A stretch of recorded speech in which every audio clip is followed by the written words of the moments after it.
Hi friends, ఈరోజు నేను మార్కెట్కి వెళ్ళాను. ఇవన్నీ కూరగాయలు వచ్చేసి 500 అయింది. నా చేతిలో గవ్వలతో సహా. గవ్వలు వచ్చేసి పావు కిలో 80 రూపాయలు.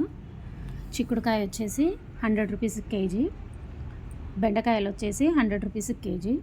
బీరకాయలు 100. ఆలుగడ్డ 30 రూపీస్. ఇంతింత రేట్లు పెట్టి కొనుక్కొని మిడిల్ క్లాస్ వాళ్ళు ఎలా బ్రతుకుతామో ఏమో నాకైతే అర్థం కావట్లా. నాకు గవ్వలంటే ఇష్టము, అందుకనే 80 రూపాయలైనా సరే తెచ్చుకుందామని చెప్పి తెచ్చుకున్నాను. భలే టేస్ట్ ఉంటాయండి. బిహెచ్ఎల్ మార్కెట్లో ఒక షాప్ ఉంటుంది. ఆ షాప్లో ఎప్పుడు నేను అక్కడే పిండి వంటలు తీసుకుంటాను. చాలా బాగుంటాయి. చిక్కుడుకాయలను ఇప్పుడే తుంచి పెట్టుకుంటే రేపు పొద్దున్నకి బాక్స్ కట్టడానికి ఈజీ అయిపోతుందని చిక్కుడుకాయలు అయితే తుంచి పెట్టుకుంటున్నాను. మా పాప ఆలుగడ్డల్ని చూసి, మమ్మీ ఈరోజు నైట్కి ఆలు పరాటా చేసుకుందామా అని అడిగింది. సరే చేసుకుందాం నాన్న, మరి హెల్ప్ చేస్తావా అని అడిగా. చేస్తాను మమ్మీ అంది.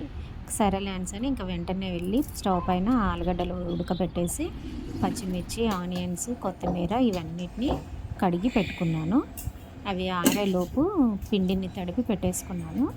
ఇక వెంటనే ఆనియన్స్, పచ్చిమిర్చి, కొత్తిమీరని కట్ చేసి పెట్టేసుకుంటున్నా.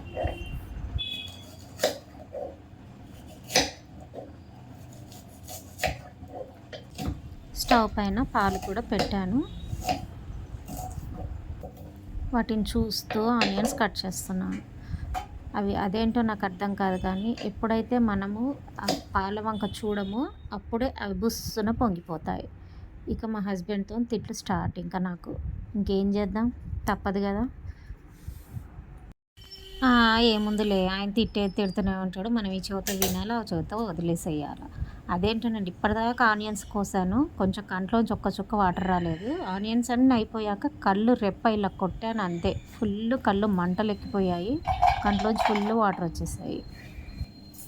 పక్కనే ఆలుగడ్డలు కూడా ఉడికించుకున్నాం కదా, వాటిని తొక్క తీసేసి అవి చల్లారిన తర్వాత మెత్తగా స్మాష్ చేసుకోవాలి. స్మాష్ చేసుకున్న తర్వాత దాంట్లో ఉల్లిగడ్డలు, పచ్చిమిర్చి, కొత్తిమీర, కారము, ఉప్పు, పసుపు, అల్లం వెల్లుల్లి పేస్ట్ అండ్ కొంచెం గరం మసాలా, చాట్ మసాలా, నిమ్మకాయ అండ్ ఉప్పు బాగా కలిపేసి ఈ స్టఫ్ని చిన్న ఉండలుగా చేసుకొని పక్కన పెట్టుకోవాలి.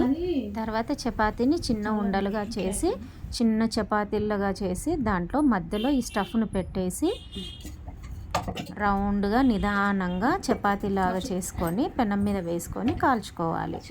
దీన్ని బటర్తో కానీ నెయ్యితో కానీ వేయించుకుంటే సూపర్గా ఉంటుంది.